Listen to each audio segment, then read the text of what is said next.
tentang ekaristi Om. Kita tekankan Tentang tentang ekaristi di oh. situ. Baik, Yes. berarti intinya ke ekaristinya Om ya. Oke, siap.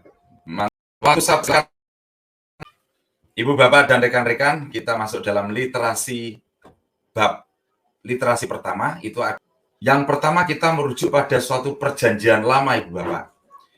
Gimana sebuah membayangkan kurban ekaristi. Itu ada di Kejadian 14 ayat 18. Adalah pertama kalinya kata imam digunakan dalam perjanjian lama.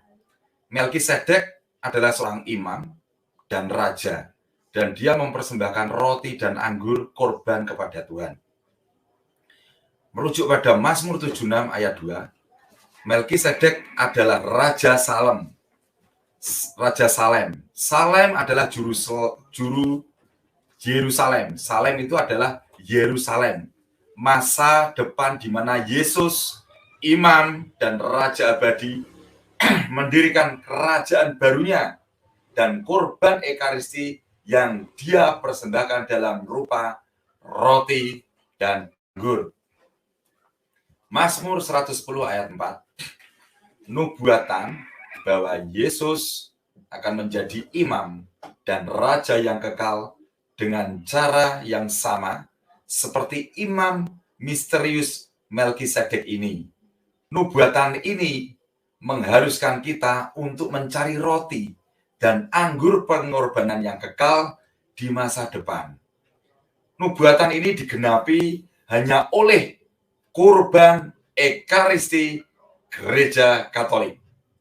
Ini pengajaran awam Kristen Katolik, jadi saya tekankan literasinya memang Gereja Katolik, tidak ada gereja yang lain. Karena ini awal, gereja perdana, belum ada ortodok, belum ada siapa-siapa ya, Katolik. Ignatius dari Antioquia 110 nama Katolik ada. Maleaki 1 ayat 11. Ini adalah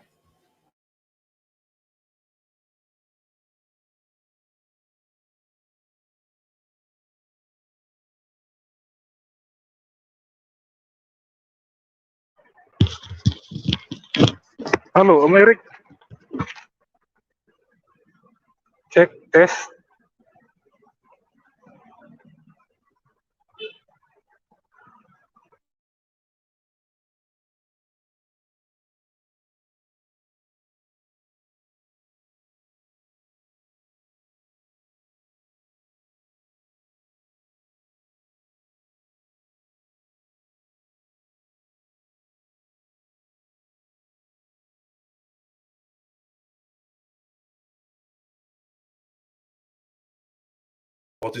ya, biar enak ya. Baik, ini ya ekaristi ada di kitab suci ya. Ya, oke. Kita mulai dari perjanjian lama, yaitu di Kejadian 14 ayat 18. Ini adalah pertama kalinya kata imam digunakan dalam perjanjian lama. Melkisedek adalah seorang imam dan raja, dan dia mempersembahkan roti dan anggur korban kepada Allah, kepada Tuhan. Selanjutnya ada di Mazmur 76 ayat 2, Melkisedek adalah Raja Salem. Salem adalah Yerusalem masa depan, di mana Yesus, imam dan raja abadi, mendirikan kerajaan barunya, dan kurban ekaristi yang dia persembahkan dalam berupa roti dan anggur. Kemudian Mazmur 110 ayat 4, ini adalah nubuatan bahwa Yesus akan menjadi imam dan raja yang kekal dengan cara yang sama seperti imam misterius Melkisedek ini. Nubuatan ini mengharuskan kita untuk mencari roti dan anggur pengorbanan yang kekal di masa depan. Nubuatan ini digenapi hanya oleh kurban ekaristi Gereja Katolik. Lalu ada di Maleaki 1 ayat 11 yang berisi membuat tentang persembahan murni yang akan dipersembahkan di setiap tempat dari terbitnya matahari sampai terbenamnya, dari timur ke barat. Jadi hanya akan ada satu pengorbanan, tetapi akan dipersembahkan di banyak tempat di seluruh dunia. Nubuatan ini digenapi hanya oleh Gereja Katolik dalam misa di seluruh dunia, di mana pengorbanan Kristus yang melampaui ruang dan waktu dipersembahkan untuk keselamatan kita. Jika nubuatan ini tidak digenapi oleh Gereja Katolik, maka Malaihi adalah nabi palsu. Kemudian pada di Keluaran 12 ayat 14, 17, dan 24, kita melihat bahwa Hari Raya Anak Domba Paskah adalah suatu ketetapan yang kekal, itu berlangsung selamanya. Tapi itu belum juga terpenuhi. Kemudian di Keluaran 29 ayat 38 sampai 39, Allah memerintahkan bangsa Israel untuk mempersembahkan atau poesis anak domba di atas mezbah. Kata persembahan adalah kata kerja yang sama yang Yesus gunakan untuk melembagakan persembahan Ekaristi bagi dunia. Kemudian di Lab 19 ayat 22, imam-imam perjanjian lama akan mengadakan perdamaian dosa dengan korban tebus, salah seekor binatang yang harus dimusnahkan. Yesus, imam besar dari perjanjian baru, telah menebus dosa-dosa kita dengan satu pengorbanannya, dan dia juga harus dimusnahkan. Kemudian ayat selanjutnya ada di Yeremia 33 ayat 18, Tuhan berjanji bahwa kerajaan duniawinya akan terdiri dari imamat kurban selamanya.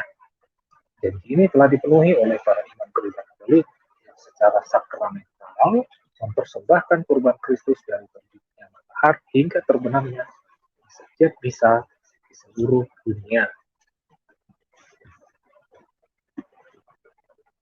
Selanjutnya ada Zab 9 ayat 15 sampai 16. Ini adalah membuat bahwa anak-anak Sion yang merupakan tempat didirikan untuk Ekaristi akan berdarah seperti anggur dan diselamatkan.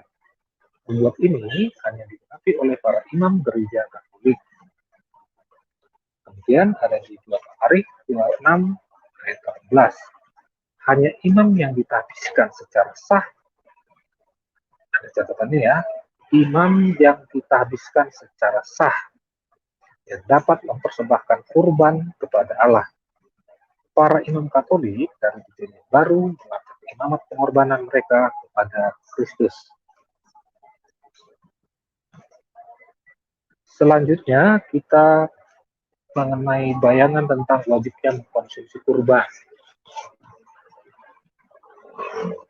Ini ada pada Kejadian 2 ayat 9-13, Tuhan menyelamatkan putra sulung Abraham di Gunung Moria dengan korban pengganti yang harus dimusnahkan.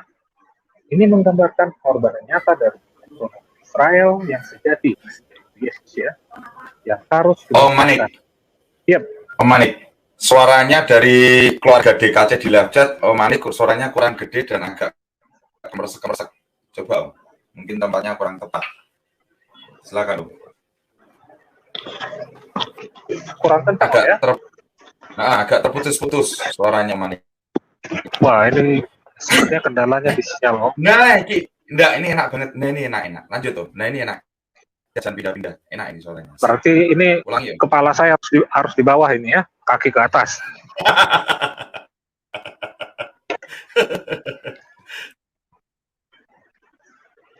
Baik, ini di Kejadian 22 ayat 9 sampai 13.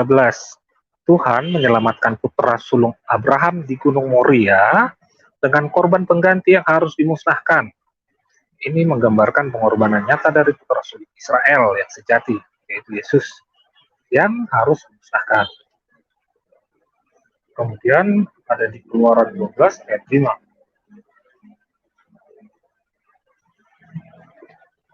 Domba Paskah yang dikorbankan dan dimakan harus tidak bercacat bercacat. Bisa dilihat di Lukas 23 ayat 4 dan 14, Yohanes 18 ayat 38. Di sana dinyatakan bahwa Yesus adalah anak domba Paskah sejati yang tidak bercela. Kemudian ada di Keluaran 12 ayat 7, ayat 22 sampai 23. Darah anak domba harus dipercikan pada kedua tiang pintu. Kurban Paskah ini menggambarkan anak domba kurban yang sejati dan dua tiang salibnya, di mana darahnya diperciki. Kemudian di Keluaran 12 ayat 8, kemudian ayat 11, domba Paskah harus dimakan oleh umat beriman agar Tuhan melewati rumah itu dan menyelamatkan sulung mereka. Yesus, anak domba Paskah yang sejati, juga harus dimakan oleh umat beriman agar Allah mengampuni dosa-dosa mereka. Kemudian di Keluaran 12 ayat 43 sampai 45, kemudian di Yef 44 ayat 9, tidak ada seorang pun di luar keluarga Allah yang boleh memakan anak domba itu. Orang-orang non-Katolik, ya, orang-orang non-Katolik tidak boleh mengambil bagian dalam Ekaristi sampai mereka berada dalam persekutuan penuh dengan gereja. Stop. Di sini dipertegas, Om. Di sini dipertegas di mana? Di Keluaran 12 ayat 43 sampai 45 dan Yeskil 44 ayat 9, tidak ada seorang pun di luar keluarga Allah yang boleh memakan anak domba itu. Orang-orang non-Katolik, ya, orang-orang non-Katolik saat itu, ya, ini belum Lutheran, tidak ada ini. Orang-orang non-Katolik tidak boleh mengambil bagian dalam Ekaristi sampai mereka berada dalam persekutuan penuh dengan gereja. Ini berarti yang dimaksud apa, Om? Kira-kira kalau Om PCH menangkapnya, Om? Orang-orang non-Katolik, gitu. Intinya di mana? Berarti orang-orang di luar gereja Katolik itu tidak boleh menyantap tubuh Kristus, ya. Ya. Supaya mereka benar-benar bersatu dengan gereja Katolik sendiri. Wujudnya berarti kemana, Om? Baptis, kan, Om? Ya. Iya, baptis. Nah, tuh. Di sini, Om, maksudnya di sini. Dan ditegaskan juga, Om, yang untuk saudara kita Protestan jangan baper dulu. Ini kan berkaitan dengan abad awal, ya, Om, ya. Di sini kekaitan Ignatius dari Antioquia, ya, Om, ya. Nanti jangan disampaikan, jangan baperan, Om. Silakan, Om, mau dilanjut, Om. Baik. Kemudian di Keluaran 12 ayat 49, orang yang tidak bersunat tidak boleh makan dari anak domba. Baptisan adalah sunat baru bagi umat Katolik, dan dengan demikian seorang harus dibaptis untuk mengambil bagian dari anak domba Allah. Jadi ini kaitannya dengan yang tadi, Om, yang sebelumnya, ya. Jadi pintu masuknya di baptisan dulu, karena baptisan itu merupakan sunat baru. Betul.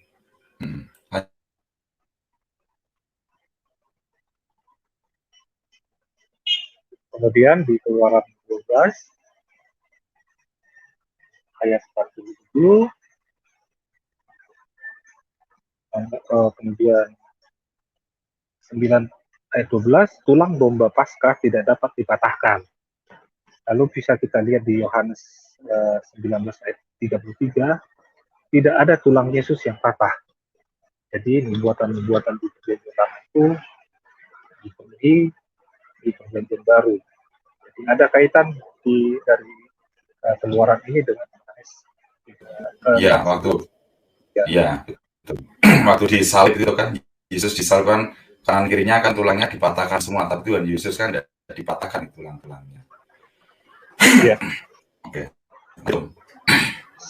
Selanjutnya di Keluaran 16 ayat 4 sampai 36, 9 ayat 15, Tuhan memberi umatnya roti dari surga untuk menopang mereka dalam perjalanan mereka ke tanah perjanjian.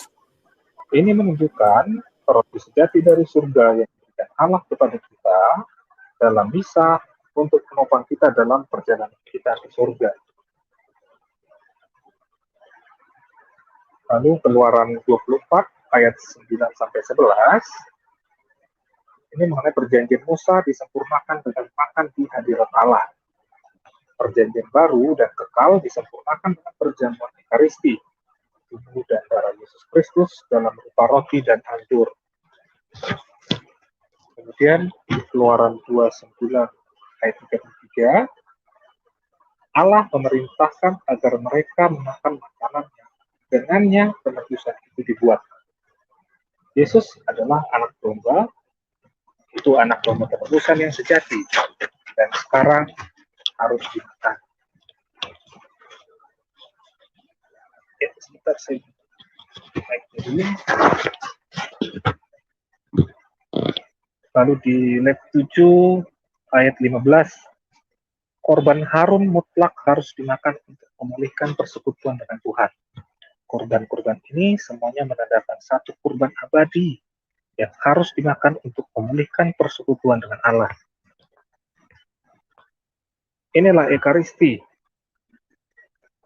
Dari asal katanya dari bahasa Yunani, Eukaristia, yang berarti ucapan syukur. Nah, inilah Ekaristi, Bu Bapak. Dari kata Yunani, Eukaristia. Kita nggak mengada-ngada. Ekaristi bukan buatan para bapak-bapak gereja. No, no, no, no. Jangan di framing. Dengerin ini di sini. Ya, Ekaristi nggak buatan bapak-bapak gereja, coy. Asli, coy. Penerus Rasul. Rasul sendiri, Yesus sendiri, para rasul-rasulnya. Silakan Om, lanjut Om. Lalu di bab 17 ayat 14, ayat 11 dan 14. Dalam perjanjian lama kita melihat bahwa nyawa David adalah darah yang tidak pernah bisa diminum. Dalam perjanjian baru, darah Yesus Kristus adalah sumber kehidupan baru dan sekarang harus diminum. Selanjutnya di Kejadian 9 ayat 4 sampai 5, lalu ada di Ulangan 12 ayat 16, ayat 23 sampai ayat 24. Dalam ayat-ayat ini kita melihat larangan lain dalam meminum darah. Namun Yesus memerintahkan kita untuk meminum darahnya, karena itu adalah sumber kehidupan yang sebenarnya.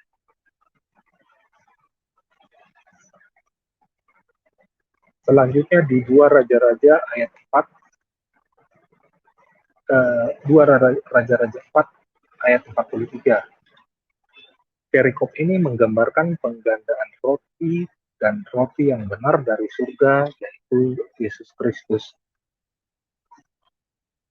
Kemudian di 2 Tawarikh 30 ayat 15 sampai 17, ayat Tawarikh 35 ayat 1, 6, 11 dan 13. Lalu Esra 6 ayat 20 sampai 21 dan 6 ayat 20 sampai 21.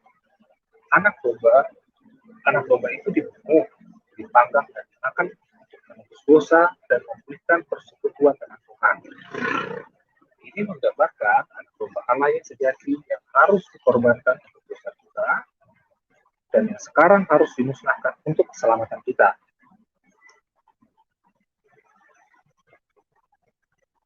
Kemudian Tuhan memberi orang Israel roti dari surga untuk rasa lapar mereka, yang menunjukkan roti surgawi yang sejati, yaitu Yesus.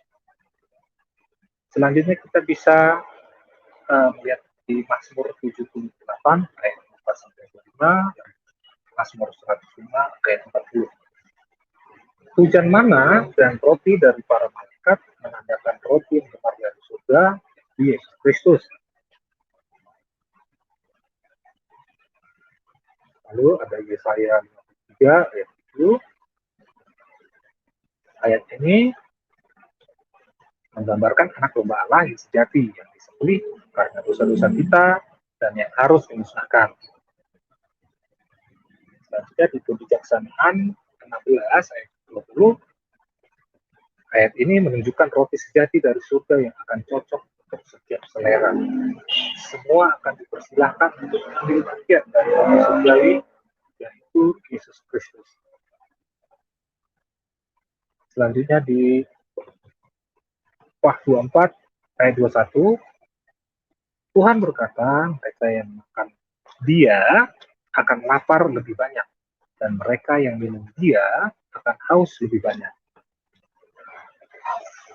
Kemudian Yeskiel 2 ayat 8 sampai 10, Yeskiel 3 ayat 1 sampai 3, Tuhan memerintahkan Yeskiel untuk membuka mulutnya dan memakan gulungan yang merupakan firman Tuhan. Ini menandakan firman Allah yang benar, Yesus Kristus yang harus dimusnahkan. Kemudian di Zat 12 ayat 10 ini menunjukkan putra rasul yang sejati yang ditusuk karena dosa-dosa penduduk Yerusalem baru. Kemudian di Zat 13 ayat 1, pada hari penindikan, mata air, darah dan air akan menyucikan dosa orang-orang di rumah Daud yang baru. Jadi tadi referensinya dari Perjanjian Lama. Sekarang kita masuk ke Perjanjian Baru.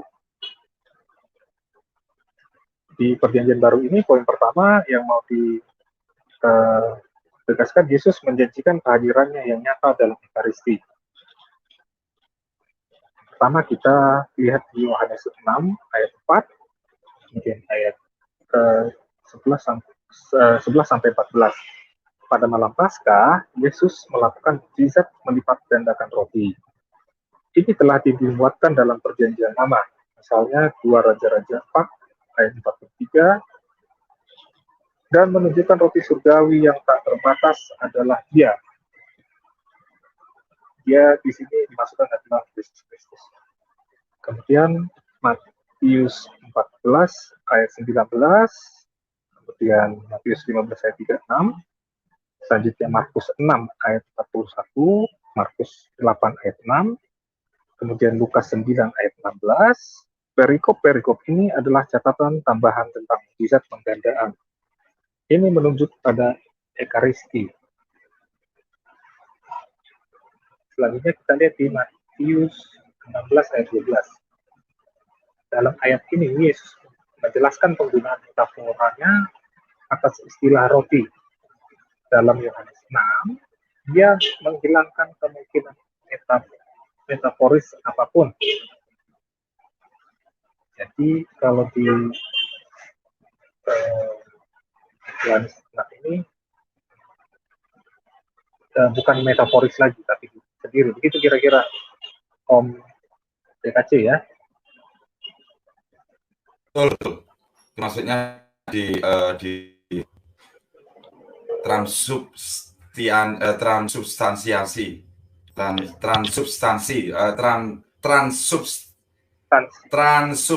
aduh ngomongnya susah banget nih. Transubstansi,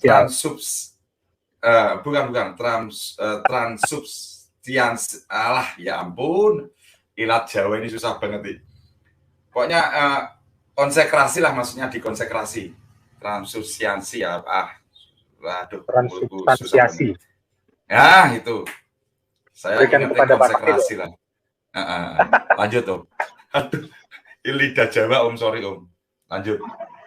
Baik, selanjutnya di Yohanes 6 ayat 4. Yesus berada di Kapernaum pada malam Paskah dan domba-domba dikumpulkan untuk disembelih dan dimakan. Lihat apa yang dia katakan. Kemudian di Yohanes 6 ayat 35,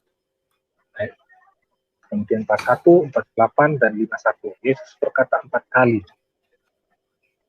"Akulah roti dari surga." Dialah dirinya sendiri roti abadi dari surga. Kemudian di Yohanes 6 ayat 27, ayat 31, dan ayat 49, ada paralel antara mana di badan gurun yang dikonsumsi secara fisik dan roti baru ini yang harus dikonsumsi. Selanjutnya di Yohanes 6 ayat 51 sampai 52. Kemudian Yesus berkata bahwa roti yang dia maksudkan adalah dagingnya. Orang-orang Yahudi menerima dia secara harafiah dan segera mempertanyakan ajaran seperti itu. Bagaimana orang ini dapat memberi kita dagingnya untuk dimakan? Yohanes 6 ayat 53 sampai 58. Yesus tidak mengoreksi interpretasi literal mereka. Sebaliknya, Yesus menghilangkan interpretasi metaforis dengan bersumpah dan menjadi lebih literal tentang makan dagingnya. Faktanya, Yesus mengatakan 4 kali, kita harus makan dagingnya dan minum darahnya. Umat Katolik dengan demikian percaya bahwa Yesus mempersembahkan tubuh dan darahnya dalam pengorbanan misa. Orang Protestan, sekali lagi orang Protestan, jika mereka tidak menjadi Katolik, hanya dapat berargumen bahwa Yesus entah bagaimana berbicara secara simbolis. Mbak Om di situ ditekankan lebih pakai hati, coba disampaikan hati biar enak Om. Dengan hati di poin Yohanes 6 ayat 53 sampai 58 Om, pakai hati Om. Silakan. Di kalimat terakhir ya Om ya. Ya. Orang Protestan, jika mereka tidak akan menjadi Katolik, mereka, ya orang Protestan, hanya dapat berargumen bahwa Yesus entah bagaimana berbicara secara simbolis. Jadi, benar. Mereka menganggap ini hanya sebuah simbol saja, Om ya. Iya, karena apa Om? Yang berhak melakukan suatu konsekrasi dalam tubuh dan darah berwujud roti, hosti yang nggak beragi itu, kita kan tidak beragi ya Om. Itu hanya tumpang tangan dari Yesus kepada Petrus dan Petrus sampai kepada klerus-klerus sampai detik ini. Itu imamat suci Om. Imamat suci. Hanya yang apostolik Om yang bisa melakukan suatu transubstansiasi itu atau konsekrasi penuh itu. Tapi kalau dari pihak Protestan berat Om, ya makanya akhirnya berwujud hanya suatu simbol Om. Perbedaannya sangat jauh. Karena saat itu apa yang disampaikan Yesus berkaitan dengan Matius 13 itu ayat awal sampai akhir itu kan itu suatu ikatan suci. Tuhan kepada manusia, Yesus kepada Petrus. Kembali lagi, itu yang termaktub, itu yang tertulis, dan itu yang tersirat, Ibu Bapak. Ikatannya di sini. Memang nggak enak. Kalau diungkap suatu kebenaran, tergantung orang itu mengungkap kebenarannya dengan suatu motif kebencian apa enggak. Puji Tuhan saya dengan teman-teman nggak ada kebencian. Tapi jangan salah menangkap ada kebencian. Enggak. Ini sejarah. Di ayat-ayat ini kan tadi tipologi PL ke PB, PB ke PL. Itu terus Ibu Bapak. Akhirnya ya simbol. Nanti akan lebih Ibu Bapak akan lebih mendengarkan tulisan yang lebih ngeri lagi kok. Ini nggak seberapa. Nanti akan lebih puk mukul gitu loh. Oke, silakan Om PCH, monggo dilanjut. Baik, selanjutnya Yohanes 6 ayat 23 sampai 53. Ini menjelaskan bagaimanapun interpretasi simbolis tidak masuk akal. Sepanjang ayat-ayat ini, teks Yunani menggunakan kata phago sebanyak 9 kali. Phago secara harafiah berarti makan atau mengkonsumsi secara fisik. Seperti orang Protestan di zaman kita, para murid mempermasalahkan penggunaan literal Yesus untuk makan.